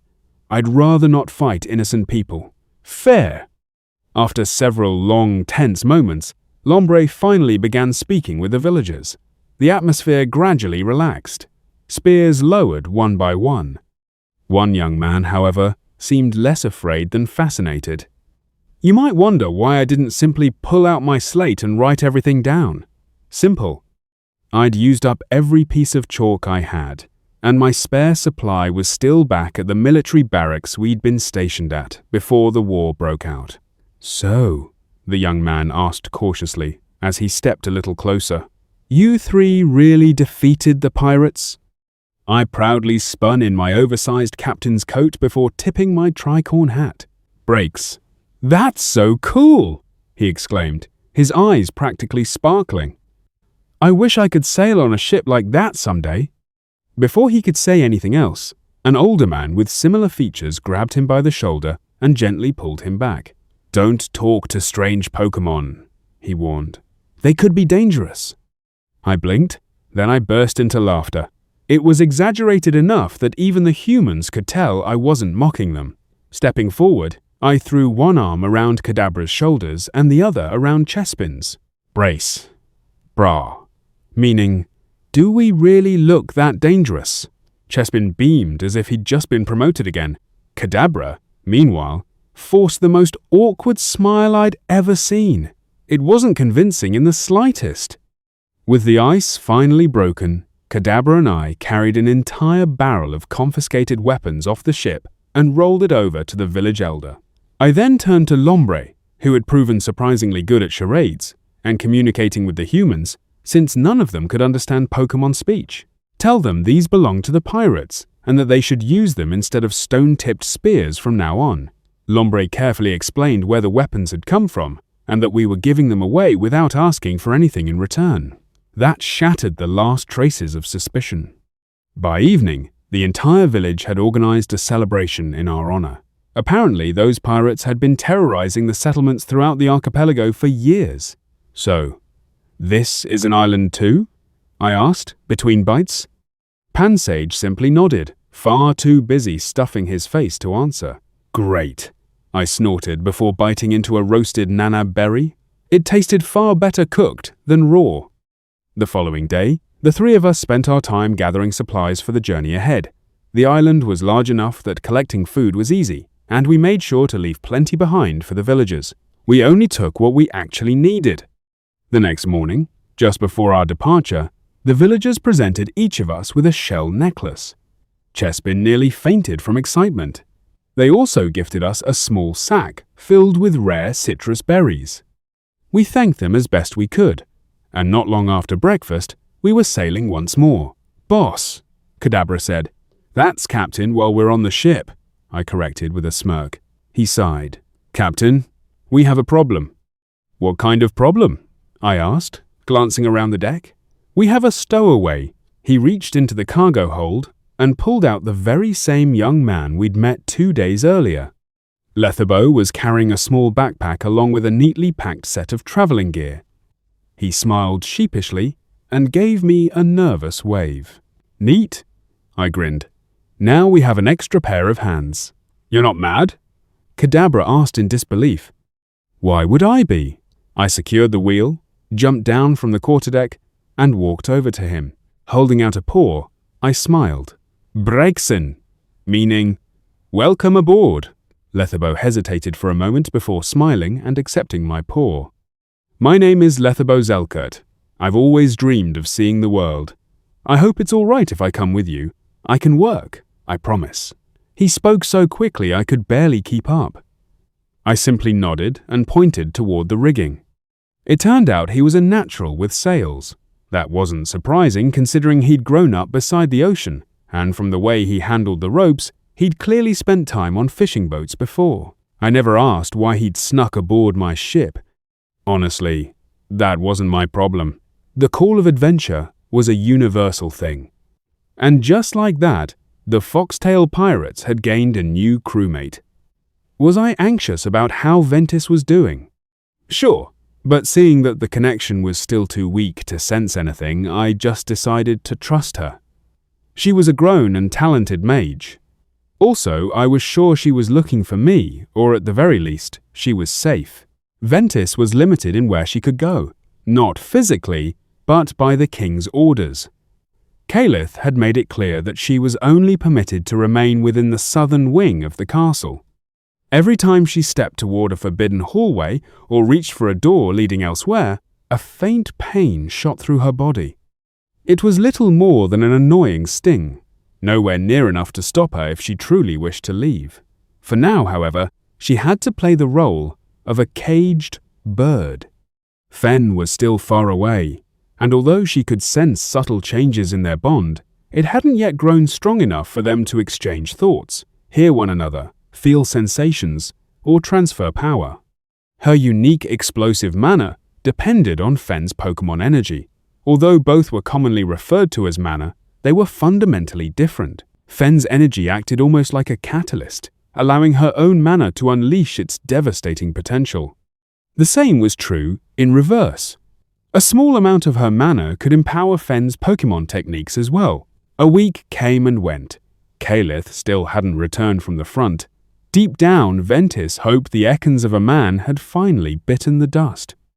Unfortunately, a passing servant casually mentioned that the war had settled into something of a stalemate. Speaking of servants, Most of them had been surprisingly welcoming despite her being an enemy noble. As it turned out, they lived under the same tyrant and pitied her situation. In their eyes, they could run and leave the castle, if all come to that, while Ventis, on the other hand, was truly trapped. She never corrected that assumption. Instead, she quietly used the servants as a source of information. A casual question here, an innocent remark there, slowly built a clearer picture of the castle and its inhabitants. Since she was confined to the mage's wing anyway, she also spent much of her time reading books she would never have had access to in Vermont. Jiaosharan magic followed the same principles as Vermont's, but every nation developed its own schools of thought. Perhaps there was something hidden among these shelves that could prove useful. Whenever she wasn't reading, she observed. She memorized guard rotations, counted patrol intervals. She also examined every corridor, every window, every staircase, and hidden alcove she could legally reach. So far, she had found no structural weakness she could exploit. Ventis had even made a friend of sorts. Her name was Rayla, the castle's librarian. She was a shy young woman with mint green hair and round glasses who cared far more about books than people. Ventis had even caught her quietly talking to the books while shelving them, as if they were old friends. It always made her smile. Rayla was a few years older than Ventis, yet nearly a head shorter. While most visitors simply tossed their finished books onto the return table before leaving, Ventis always took the time to place each one back in its proper spot. That single act had earned Rayla's trust within a day. Oddly enough, Rayla wasn't Jiaosharan at all. She came from Cunaria. Like Ventis, she too was bound by a magical contract. As the only known researcher whose unique mana could produce the enchanted ink required for contract magic, she had been abducted from her homeland and forced to continue her work in Jiaoshara. Human slavery was officially forbidden in all 3 kingdoms. That, however, didn't mean it didn't exist. Jiaoshara practiced it in secret, hiding it behind magical contracts and political schemes. Cunaria was more open about it. Slave arenas existed there, though not every ruler approved of them. From Rayla, Ventis also learned that Cunaria was less a unified kingdom and more a collection of independent warlords and tribal chiefs. Each ruled their own territory with considerable freedom. Conflicts between these factions were surprisingly rare, and when disputes did arise, they were usually settled by champions rather than armies. Honor duels weren't merely a tradition. They were one of the very foundations upon which Cunarian society stood. Ventis found the stories endlessly fascinating. Whenever she visited the library, she would end up using Rayla as a living history book, asking question after question about Cunaria, its people, and the customs she had never encountered back in Vermont. Unlike the corridors outside, where every step reminded her that she was a prisoner, the library felt peaceful. The only sounds were the occasional turning of a page, the scratching of a quill, and the soft creaking of wooden shelves that had stood there for generations. As soon as she stepped through the door, she spotted a familiar figure standing on a small stool. Rayla was reaching for a book on one of the highest shelves. Her mint green hair swayed gently as she stretched, fingertips barely brushing the spine. Almost. The book refused to budge. Ventis walked over without saying a word, plucked the volume free with levitation and handed it down. Rayla jumped ever so slightly before looking up. Oh! She accepted the book with both hands as though it was something precious. Gee. Good morning, Lady Ventis. Good morning, Rayla. The librarian adjusted her round glasses before hugging the book against her chest. You came early today. I couldn't sleep, Ventis said as she stretched. Also, I told you like 4 times now that I could teach you levitation magic. It's a bit complex but helpful. Oh, an awkward silence settled between them. Would you like some tea? Rayla finally asked, almost too quietly to hear. I'd love some, Ventis said with a defeated smile.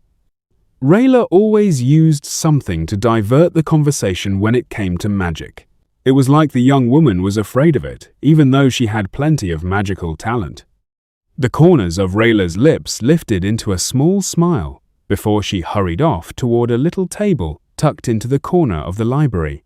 Ventis watched with quiet amusement as the librarian carefully measured tea leaves with almost scientific precision.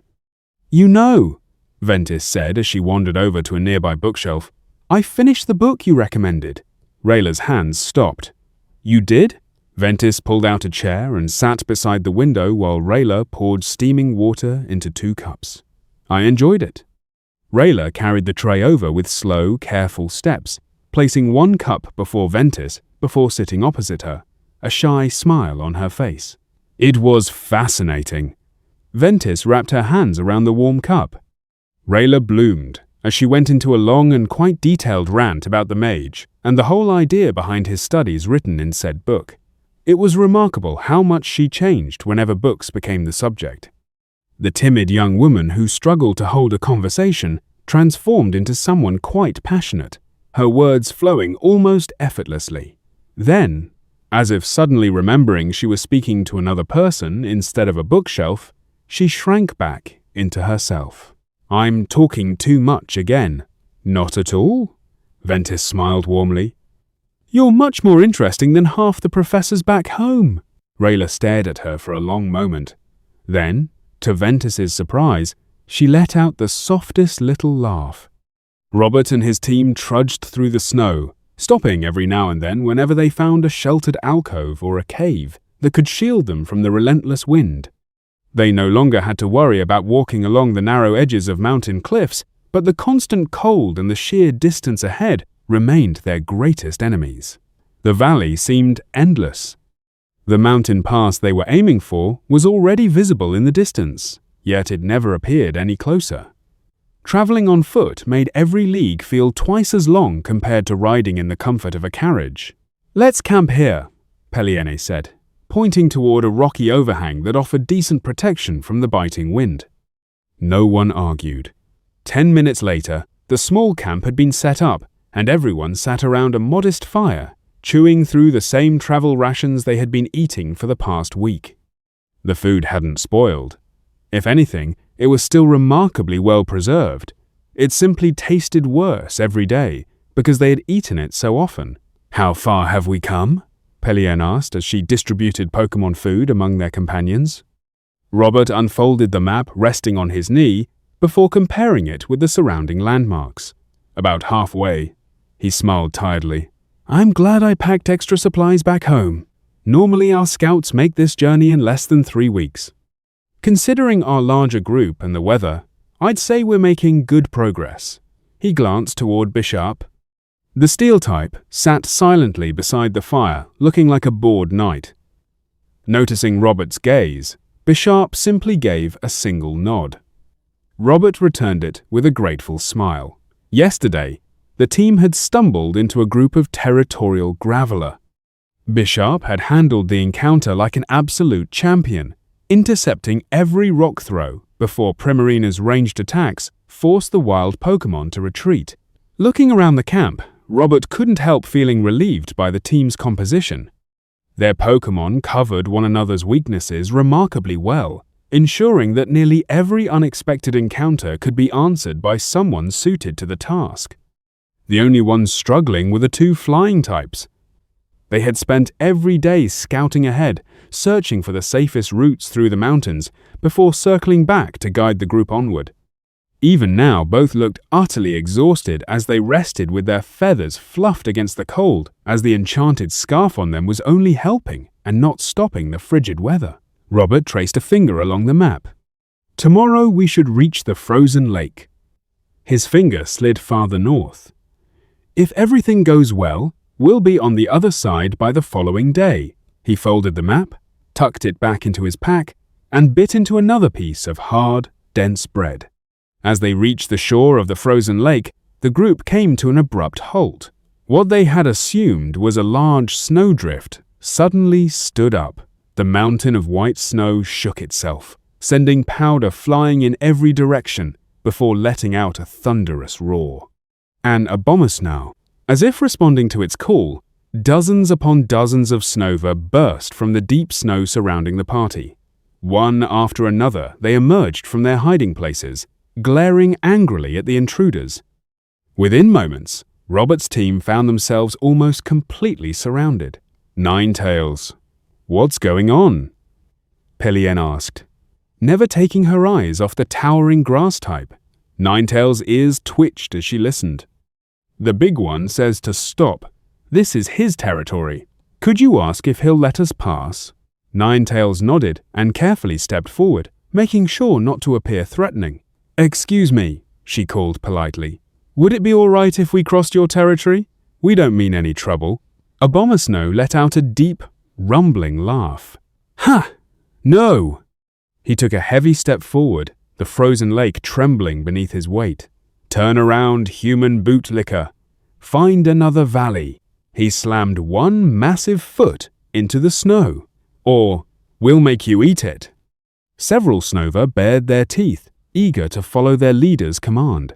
Ninetails quietly walked back. He says we either find another valley, she sighed, or we fight.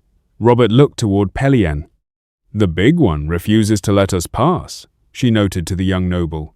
He says we have to turn back and find another route. Robert's eyes drifted toward the endless mountains behind them. There isn't another route. His hand slowly moved to the hilt of his sword. The metallic scrape echoed across the frozen lake as he drew the blade. Several Snover instinctively took a step backwards. Before Robert could even move, Bisharp leapt in front of him, lowering his bladed arms into a battle stance. Robert smiled faintly. I guess we're fighting then. Pelien tightened her grip around her wand. I was hoping we could avoid that. She raised it toward the gathered wild Pokémon. Ninetails, she called with a determined grin. Let's show them how much you've improved. The fire-type's tails fanned out behind her as flames began to dance between them, the warm glow standing in sharp contrast to the endless field of snow surrounding the two opposing sides. It looked like Abomasnow had prepared for this very moment. He let out a booming roar, and every single Snover answered in unison. Snow warning. The entire pack unleashed the same technique simultaneously. Before Ninetails' flamethrower could even reach Abomasnow, a wall of icy wind swept across the valley. Snow and razor-sharp hail exploded into the air, engulfing Robert's team in a blinding white storm. Curses! Pelien hissed, hastily conjuring a shimmering mana bubble around herself to soften the barrage. Hailstones bounced harmlessly off its surface before the spell began to strain under the constant assault. Everyone, attack! Visibility worsened with every passing second, until they could barely see more than a few feet ahead. Jolteon fired bolts of lightning into the white abyss, hoping one would find a target. A thunderbolt lit up the storm for a brief instant before vanishing once more. Bisharp lowered his stance and charged headlong into the blizzard. The steel type disappeared almost immediately, leaving only the metallic clang of blades and the occasional cry of a startled Snover to mark his path. Primarina hesitated. Water attacks would only strengthen the snow around them, and ice attacks were even more pointless, so she lunged forward instead. The first Snover she encountered barely had time to blink before Play Rough launched it headfirst into a snowbank with a surprised yelp. High above, Swallow and Noctowl beat their wings furiously, sending repeated gusts into the storm in an attempt to carve holes through the blizzard. The wind swallowed their efforts almost instantly. Even flying became a struggle, as violent gusts tossed both Pokémon around like leaves. Meanwhile, Skiddo lowered his horns and charged. He couldn't see, so he simply trusted his instincts. The battle quickly dissolved into chaos. Every member of the team was fighting blind. Then Pelieni's spell finally charged. She planted her feet firmly into the snow. Mana surged through her wand. Clear skies! The master rank spell erupted overhead. The raging winds faltered. The swirling snow slowed. Then, as though an invisible hand had swept the valley clean, the storm vanished entirely. Robert and Pellieni finally saw the battlefield. The sight made both of them grimace. Jolteon's golden fur was coated in frost, his body trembling from the cold. Ninetails lay unconscious in the snow, having borne the brunt of the blizzard while shielding Pelien. Primarina, Bisharp, Swallow, and Noctowl were each locked in difficult fights against groups of Snover. Only one Pokémon had managed to break through to Abomasnow himself. Skiddo, the little grass type, had charged all the way to the Alpha's feet. Unfortunately, Abomasnow had simply stopped him, with one massive palm pressed against his forehead. The giant Pokémon laughed loudly. "You are too weak." He pushed down harder, forcing Skiddo's legs deeper into the snow. "I will." Skiddo's hooves dug into the frozen ground. "Buck you." His entire body shook from the effort. He was a Pokémon of House Balatoa, the partner of the kingdom's famed Aura Knight family. Giving up had never been part of his training, no matter what. He let out a furious snort. "I said I will buck you." A brilliant white light suddenly burst from his body. Abomasnow blinked. "What?" The pressure beneath his palm increased instead of fading. His arm was being pushed back. The light intensified until it almost blinded everyone watching. Then a much deeper voice echoed through the valley. "I said I will buck you." Abomasnow's footing slipped. The evolved Gogoat exploded forward like a battering ram. His horns slammed into Abomasnow's stomach with enough force to lift the massive Pokémon completely off the ground. "Swellow! Noctowl! Support him!" Robert shouted. Air Cutter sliced across Abomasnow's face. A barrage of Swift struck moments later, forcing the giant to lose what little balance he still had. Gogoat didn't stop. His powerful legs dug into the snow before his horns shot up. For a brief moment, the enormous grass type was actually airborne. Then Gogoat twisted his body. Both hind legs struck Abomasnow square in the chest with a devastating kick. The giant flew backward like a felled tree before crashing onto the frozen lake. Crack! The ice shattered beneath his weight. Water exploded upward as Abomasnow plunged into the freezing lake. Every Snover immediately abandoned their fights. "Boss?" They rushed across the cracked ice, frantically pulling the much larger Pokémon back onto solid ground. Nearly a minute later, they finally dragged their soaked leader onto the shore. Abomasnow lay there unconscious, water freezing all over its fur in the frigid air. Silence settled over the valley. "You've done it!" Robert ran forward and threw his arms around Gogoat's broad neck. The newly evolved Pokémon blinked in surprise. Then, beneath his eyes, the faintest hint of pink appeared across his white cheeks. Pelien hurried toward the unconscious Ninetales. She knelt beside her partner and immediately pulled out a revived stone, one she gotten from Terrence, and shoved it between the teeth of Ninetales. She felt their bond weaken by the second, so she was panicking. After Ninetales moved with a jolt, she hugged her tight. Within seconds, Ninetales stirred, letting out a quiet groan before slowly opening her eyes. "Did we win?" she asked weakly. Pelien smiled. "Thanks to you and to Gogoat." Ninetales looked over and immediately spotted the unconscious Abomasnow lying motionless beside the frozen lake. The water soaking his fur had already begun turning to ice. Her ears folded back. "He'll freeze to death." Pelien followed her gaze and nodded. "Can you warm him up a bit? I don't want anyone dying today." Without hesitation, Ninetales limped over to the fallen giant. She took a deep breath before releasing a gentle Ember. Unlike the attack she'd attempted earlier, this one was carefully controlled, warming Abomasnow's frozen fur rather than burning it. Steam slowly rose from his body as the thick layer of ice melted away. Several Snover watched nervously, ready to intervene if the flames became too intense. A few moments later, Abomasnow coughed violently before opening one eye. He blinked several times in confusion before slowly sitting up. His gaze immediately landed on Gogoat. "You won." There was no anger in his voice, only respect. He looked around at the battered Snover before letting out a heavy sigh. "You want to pass this valley? I will help." He turned toward Ninetales. "Tell your humans that they defeated me fairly." Ninetales translated every word to Pelien. "He says we won fairly." Pelien nodded and Robert lowered his sword. "Good," she sighed. finally relaxing.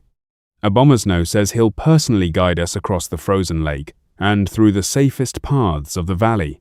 It's his way of showing respect to a worthy opponent. Ninetails spoke to Peliene. We gladly accept. Peliene bowed. Abomasno gave a slow nod before turning toward his herd.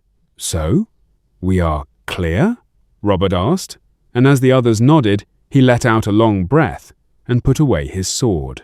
The Snova immediately scattered, forming a loose line ahead of the travelers. With the Alpha leading the way, the journey became dramatically easier. Whenever hidden cracks lay beneath the snow, Abomasno simply walked around them. When deep drifts blocked the trail, the giant Pokémon cleared them with a single swing of his powerful arms. Even wild Pokémon avoided the procession after seeing who escorted it. 3 days later, the group finally reached the northern end of the valley. Ahead lay the mountain pass leading toward Zhaoshara. Abomasno stopped. This is where my territory ends. Ninetails faithfully translated. Peliene stepped forward and gave the giant Pokémon a respectful bow. Thank you, Ninetails added. Abomasno snorted before crossing his arms. Don't thank me. He glanced toward Gogoat. Thank him. Gogoat scratched the back of his head, suddenly feeling a little embarrassed. Several Snova happily waved their little arms as the travelers continued toward the pass. Robert's team waved back until the snowy herd disappeared into the white valley behind them. The mountain crossing had proven far more difficult than any of them had expected. From the cold mountain pass, Zhaoshara stretched out before them. The kingdom looked harsh, yet strangely beautiful. Forests still covered much of the landscape, their dark green canopies rolling across the hills like waves. Meadows and rivers broke up the wilderness, while villages and roads could occasionally be spotted from their lofty vantage point. Yet everywhere, the land bore the scars of fire. Patches of grey ash covered entire hillsides where forests had once stood. Black ribbons of cooled lava wound between the trees, reminders of eruptions long past. Here and there, life had already begun reclaiming the damage. Young trees and fresh grass pushed stubbornly through the volcanic soil, painting the countryside in a patchwork of green, grey, and black. Farther inland, 3 towering volcanoes dominated the horizon. None were erupting violently, but each released a steady plume of smoke that drifted lazily across the sky. Even from this distance, the faint smell of sulfur occasionally rode the mountain winds. It really is the land of fire, Jolteon muttered under his breath. Robert turned and looked south instead. Far below, cutting across the rolling plains like an endless stone serpent, stood Vermont's great border wall. From this height it appeared almost insignificant, yet everyone present knew it was one of the greatest fortifications ever built. There, Robert pointed farther east along the same mountain range. A second snow-covered peak rose proudly above the others, its ridgeline stretching toward the heart of Zhaoshara. You still want to climb all the way over there? Peliene followed his finger and quietly nodded. She wasn't thrilled by the idea. The valley had already pushed everyone close to their limits. Another several days of climbing jagged cliffs, sleeping in freezing temperatures, and navigating narrow mountain paths sounded miserable. I'd rather spend another week in the snow than a single day in an enemy prison. Robert couldn't really argue with that. Swellow, Noctowl. The 2 flying types looked up immediately. Could you scout that mountain? See if there's a safe pass we can use. Both Pokémon nodded before taking to the air, quickly becoming tiny silhouettes against the blue sky. Robert watched them disappear. I still think we'd be fine if we descended into the lowlands, he admitted with a tired sigh. It would certainly be faster.